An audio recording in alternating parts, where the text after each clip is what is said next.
Christianity is serious, be ye doers of the word, and not hearers only. James chapter 1 verse 20.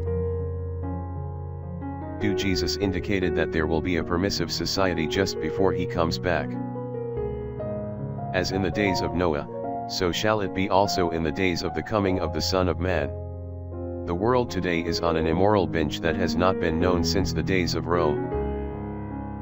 We are in a hedonistic society, and what we are seeing is human nature expressing itself without God.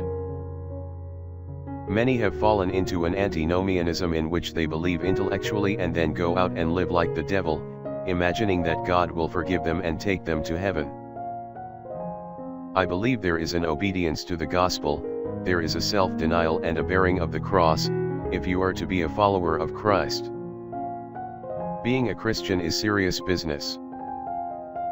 Prayer for the day: teach me to deny my selfish desires and obey your commandments, Lord Jesus. Cleanse me so that I might be used to penetrate society deeply for you.